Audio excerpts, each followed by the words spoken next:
เจริญพรท่านสาธุชนทั้งหลายรายการธรรมทานจากวัดพุทธปัญญาเมืองโพมานารัฐแคลิฟอร์เนียประเทศสหรัฐอเมริกาพบกับท่านผู้ฟังท่านผู้ชมอีกวาระหนึ่งรายการธรรมทานจากวัดพุทธปัญญาพบกันในวันที่3 มกราคม 2569ถ่ายทอดสดโดยธรรมสัญจรมาที่วัดวชิระธรรมาภิรตารามเมืองซังกาเลนประเทศสวิตเซอร์แลนด์มาอยู่ที่นี่เกือบจะ20 วันดูอากาศหนาวจัดหมอกลงปกคลุมทั้งหมู่บ้านทั้งภูเขาและแล้ววันนี้ตื่นเช้าขึ้นมาเปิดประตูออกไปหิมะขาวโพลนหิมะก็สูงเป็นคืบมาตกตั้งแต่เมื่อคืน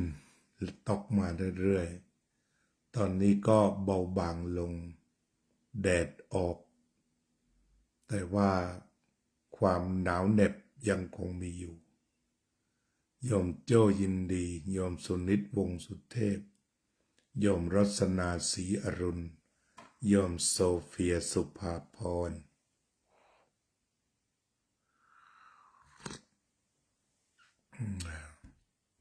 โยมอุบลอินทวงศ์กราบนมัสการพระอาจารย์ที่เคารพยิ่งชิคาโกยังหนาวมากมีหิมะหรือไม่ที่ชิคาโกที่นี่ตกพริ้วเลย ตั้งแต่เช้าป่านนี้หยุดกำลังหนาวจัดเพราะมันกลายเป็นน้ำแข็งฮีตเตอร์ต่างๆก็พลอยมีอาการไม่ค่อยอุ่นไปซะด้วย จะไปพร้อมๆกันไปเลยทีเดียวโยมสุพนิกาชายาลักษณ์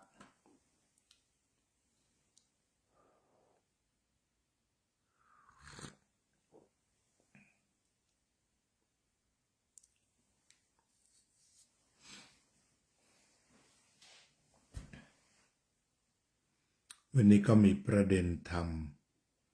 มาฝากเป็นเรื่องร่วมสมัยนั่นคือเรื่องทางการเมือง ใกล้จะเลือกตั้งก็คงจะพูดที่เรียกว่าธรรมะร่วมสมัยคือพูดเรื่องการเมืองในบางแง่มุมเพราะว่าถ้าพูดแบบมีฝ่ายก็จะผิดคำสั่ง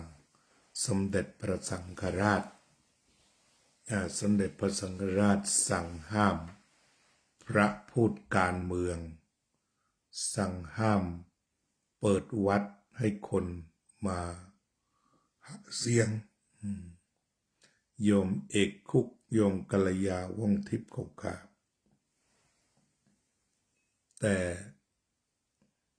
สมเด็จพระสังฆราชไม่ห้ามที่หน่วยราชการจะใช้งานคือจะให้วัดเป็นหน่วยเลือกตั้ง ตรงนี้ไม่ห้ามด้วยก็เรียกว่าอาจจะไม่ได้ไม่เสียจุดที่ห้ามประสงค์ก็คือมีได้มีเสียมีฝักมีฝ่ายมีถือหางพักนั้นพักนี้ซึ่งมันโน้มไป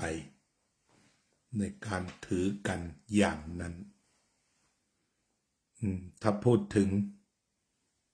วันนี้ส่วนที่พูดก็จะพูดเพียงตัวคำพูดเฉย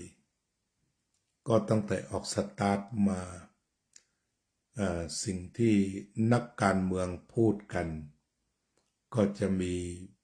เรียกว่าวจีทุจริตคือพูดเท็จพูดคำหยาบพูดส่อเสียดและพูดเพ้อเจ้อใน4ตัวนี้เราจะได้ยินนักการเมืองส่วนหนึ่งคือไม่ทั้งหมดส่วนหนึ่งนิยมพูดกันโดยเฉพาะพูดส่อเสียดก็คือไม่พูดให้ตรงแต่พูดให้คนรู้ว่าพูดเรื่องนี้จบก็คงไปหมายความถึงสิ่งนั้น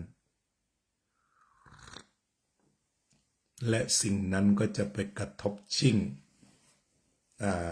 ที่อื่นๆทำให้เข้าใจ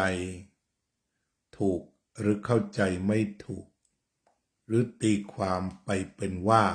เช่นนั้นเช่นนั้นอันนี้ก็เรียกว่าเป็นการพูดส่อเสียดคือพูดเรื่องหนึ่งแล้วทำเสียดเข้าไปให้เจ็บแล้วก็ทำให้คนเห็นเป็นเรื่องหนึ่งเรียกว่าคำพูดส่อเสียดทีนี้เราก็จะเห็นได้ว่านักการเมืองก็จะใช้วจีทุจริตเข้าห้ำหั่นกันทีนี้ฝ่ายประชาชนตอนนี้ก็เรียกว่าอำนาจสูงสุดอยู่ที่ประชาชนจริงๆนี้ในการที่ประชาชนจะใช้อำนาจอันสูงสุดเข้าไปเลือกผู้แทนที่จะไปทำหน้านิติบัญญัติและการบริหารนั้นก็จะต้องตั้งจิตให้ดีเพราะว่าสิ่งที่นักการเมืองพูดทั้งพูดเท็จพูดส่อเสียดพูดคำหยาบพูดเพ้อเจ้อเนี่ยก็จะทำให้ผู้ที่จะไปลงคะแนนเกิดความสับสนในข้อมูลเพราะว่าต้องตัดสินใจด้วยข้อมูลฉะนั้นจึงจะต้องได้รับข้อมูลที่ถูกต้องและเป็นจริงแล้วจึงตัดสินใจจะเลือกใครหรือไม่เลือกใครเพราะว่าการเลือกผู้ใดเข้าไปก็เท่ากับว่าเราจะได้รัฐบาลเลยทีนี้ถ้าผู้ดูโดยโครงสร้างของคนไทยนั่นก็มีให้เลือกมากกว่าสหรัฐเสียอีกนั่นสหรัฐเวลาเลือกประธานาธิบดีคนที่เด่นก็มีไม่เกิน3 หรือ 4 คนหรือบางทีเหลือ2ไปเลยก็มี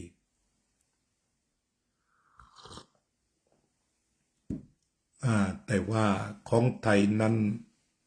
เรามีโครงสร้างรัฐธรรมนูญที่จะมีผู้เสนอตัวเป็นนายกถึง19 คนถึง19 คนทุกคนเป็นนายกหมดนะที่พร้อมจะเป็นนายกถึง19 คนทีนี้ญาติโยมอย่าลืมว่าเรามีสิทธิ์เลือกนายกรัฐมนตรีโดยตรงโดยการเลือกบัญชีรายชื่อนะถ้าญาติโยมเห็นว่าหัวหน้าพรรคคนไหน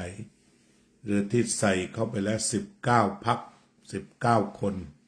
อาจจะพรรคละ3 คนก็มีก็เลือกเข้าไปเลือกคนนั้นมาเลือกนายกเบอร์นี้ก็คือเลือกเรียกว่าเป็นเบอร์พรรคเขาก็จะบอกไว้พรรคนั้นเป็นอย่างนั้นพรรคนี้เป็นอย่างนี้เพื่อที่จะเลือกไปเป็นนายกรัฐมนตรีหรือเป็นปาร์ตี้ลิสต์ก็ว่าอย่างนั้นก็เป็นการแสดงเจตนา คือต้องเลือกแหละไม่อย่างใดก็อย่างหนึ่งตอนนี้ถ้าดูตามโพลก็พบว่าผู้ที่ยังไม่รู้ว่าจะเลือกใคร 40%ตอนนี้เสนอมาให้19 คนก็ยังไม่ชอบเลย โอ้ตั้ง19 คนนะทั้งประเทศยังหาคนที่ชอบไม่ได้ ก็เรียกว่าเลือกมากหรือไม่มีให้เลือกหรือไม่โดนใจ 40%ไม่ธรรมดาแต่อย่างไรก็ตามต้องเลือก1 คน ในวันที่ญาติโยมจะเข้ากูหาเนี่ยเดินเข้าไปเลย1 คนพี่น้องที่อยู่นอกราชอาณาจักรก็คงจะต้องเตรียมการลงทะเบียนแล้วมีพ่วงมาอีก ตอนนี้มีครอบมาอีกว่าอยากได้รัฐธรรมนูญฉบับใหม่หรือไม่ตรงนี้ก็เลือกกันไปตามใจชอบก็แล้วกันทีนี้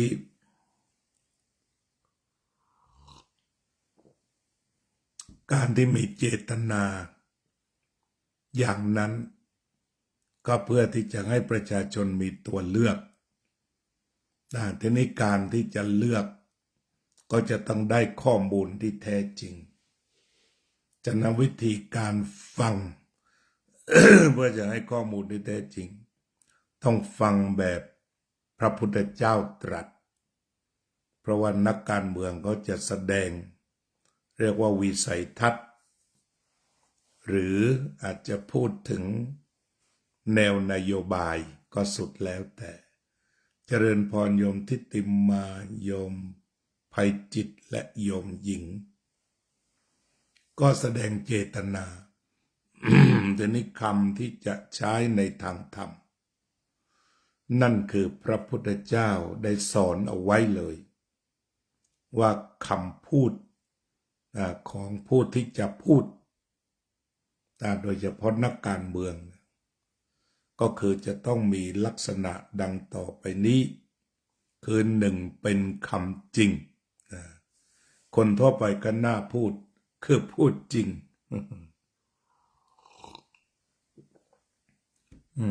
คือพูดจริงตรงนี้ก็น่าพูดมากเหมือนกันคำนั้นเป็นคำจริงตรงนี้ก็เป็นหลักการแรกเลยทีเดียวที่หลักการต่อมาที่ให้พิจารณาต่อไปคำนั้นต้องไพเราะคือจริงถ้ายังหยาบยังไม่ควรจะพูดคำนั้นจริงแต่ว่าหยาบคายตอนนี้ไม่พูดแต่คำนั้นจริงก็คือต้องไพเราะด้วยจึงจะพูดทีนี้ข้อ3ก็คือต้องไตร่ตรอง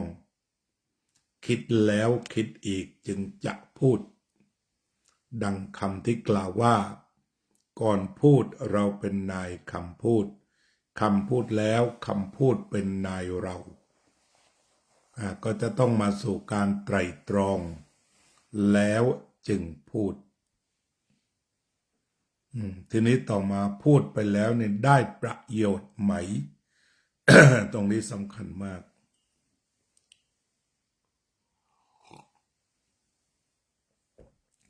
พูดแล้วเป็นประโยชน์หรือเป็นโทษ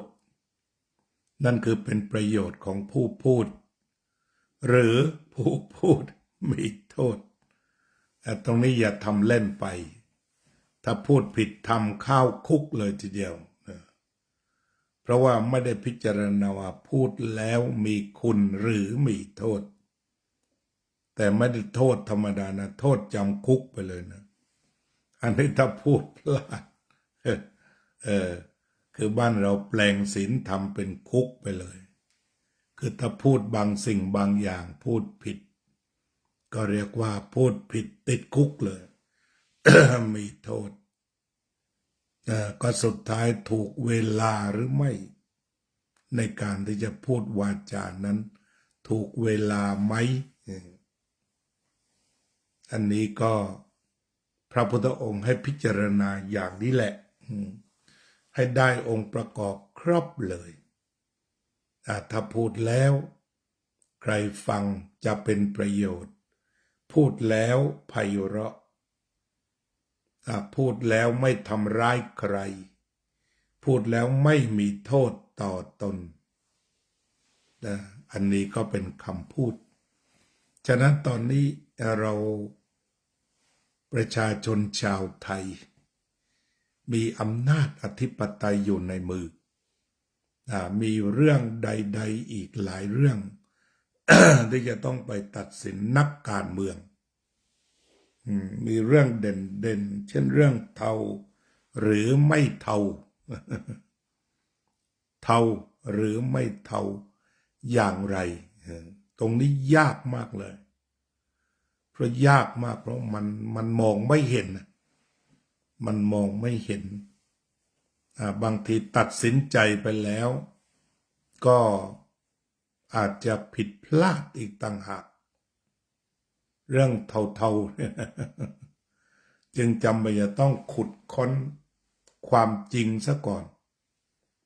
อย่าเอาความเท็จไปตัดสินคือว่ามีอยู่ตรงไหนเทาที่ว่าเนี่ยดูดีๆคุณเฉียบแสงเงินนมัสการครับพระนวากาศปี42วัดอุโมงค์ก็อาตมายังอยู่ที่นั่นทีนี้เรื่องเทาเนี่ยอาตมาเอามาพิจารณาบางทีก็น่าสงสารคือถ้าไปตัดสินใจผิดเขาเสียหายเลยมันเสียหายมากเพราะว่าเทาเนี่ยมันหมายถึงโจรกันโชคทรัพย์เลยทีเดียวหมายถึงคนที่เลวร้ายมากนะถ้ามันมีอยู่จริงเนี่ยคือโดยตัวของมันนี่มันเลวเพราะมันปล้นชาติปล้นแผ่นดินปล้นคนปล้นผู้เฒ่าปล้นผู้สูงอายุปล้นความหวังว่างั้นเถอะ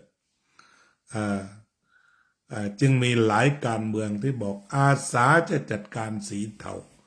แล้วว่ายังไม่เห็นว่าสีเทาอยู่ตรงไหนจะจัดการอย่างไร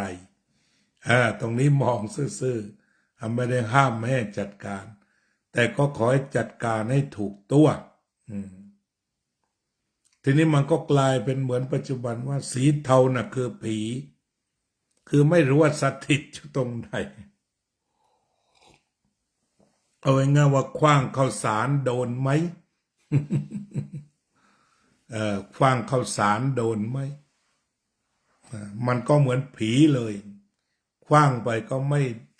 กรีดไม่กราดไม่จี๊ดไม่จัด ที่บางพรรคก็บอกว่าจะจัดการสีเทาที่ใครมันเป็นร่างทรงสีเทา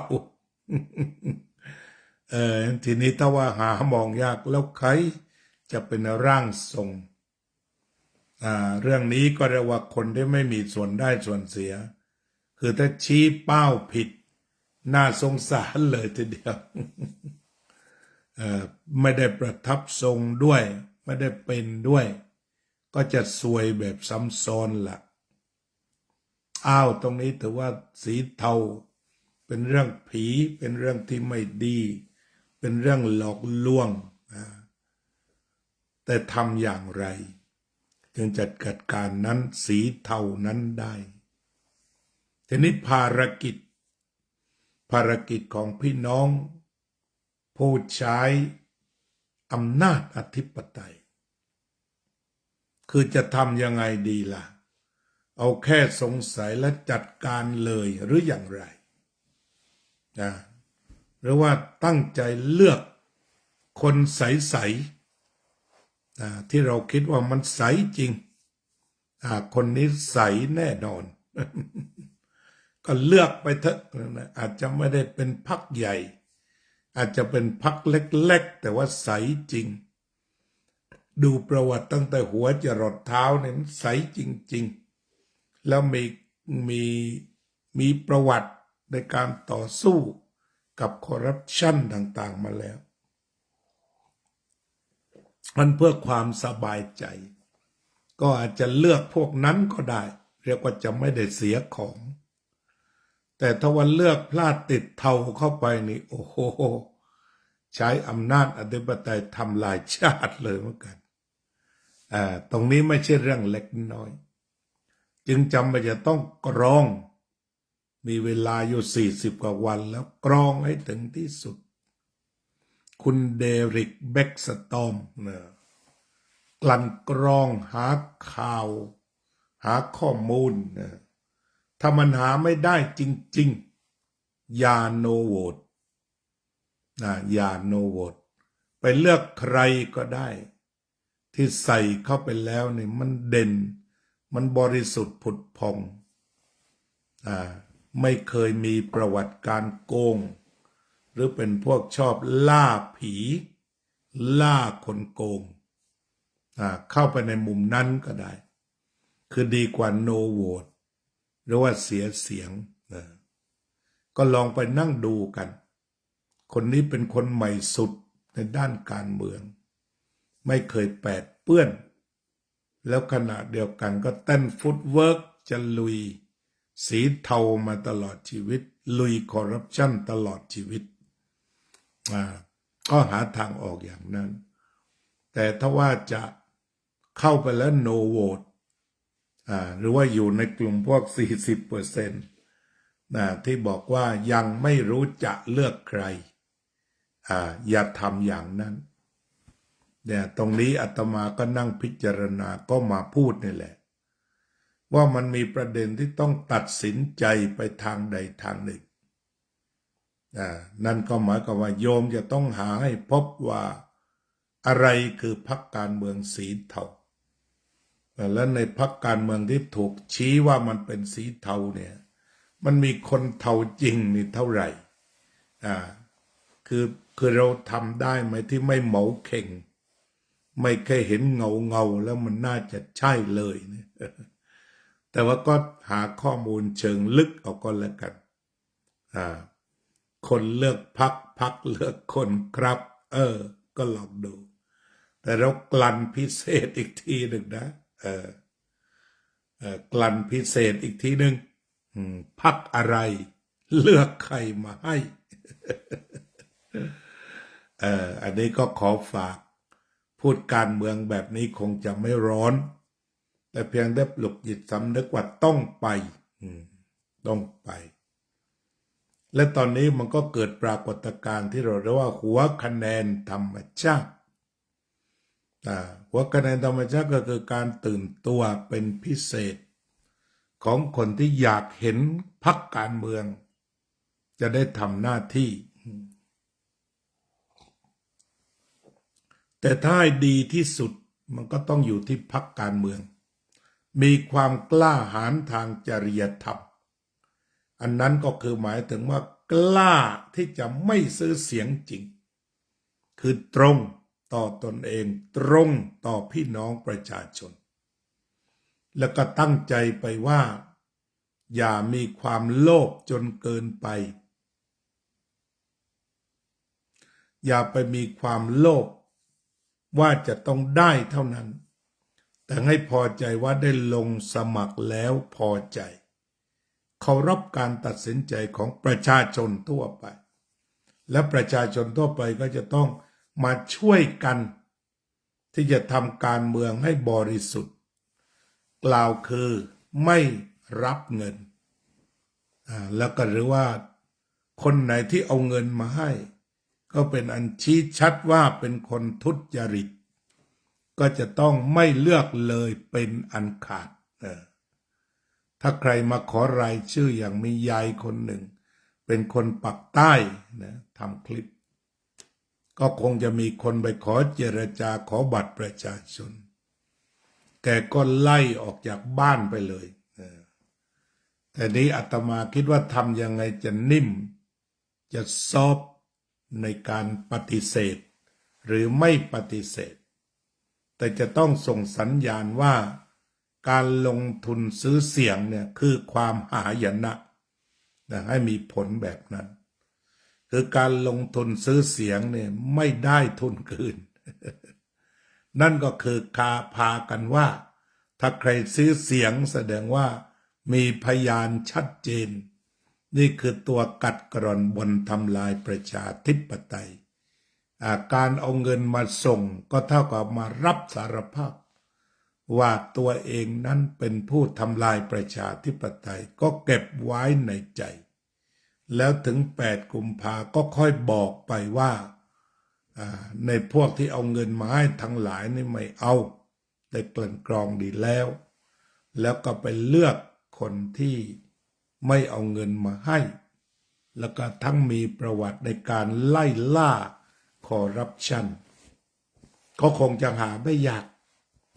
คงจะหาไม่ยากพอมีอยู่ที่ว่าลงไปแล้วเนี่ยไม่ผิดแน่นอน ว่าจะเป็นพรรคสีเทาส่วนเป็นพรรคไหนไปคุยเอาเองเนี่ยพระห้ามบอกได้แค่บ้ายหวย ลองไปดูบ้ายหวยลองทำดูก็แล้วกันวันนี้ก็อากาศไม่สู้จะดีนักหัวหนักเรียกว่าพูดไปค่อนข้างจะง่วงแหละก็คงจะต้องลาญาติโยมแค่เนี้ยก็คุยให้ฟังว่าจงรักอำนาจอธิปไตยของตนแล้วก็เตรียมการมอบให้คนที่บริสุทธิ์ผุดผ่องและดีงามที่สุด8 กุมภาเป็นวันที่ทำงานเพื่อชาติที่สำคัญว่าจะทำให้ชาติเจริญหรือชาติจะเสื่อมทรุดวันที่8ด้วยมือ2 นิ้วของท่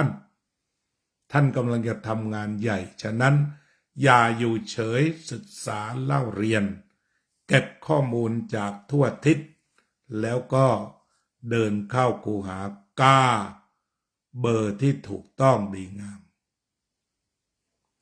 เรามาทำสมาธิกันหน่อยตามที่เคยทำกัน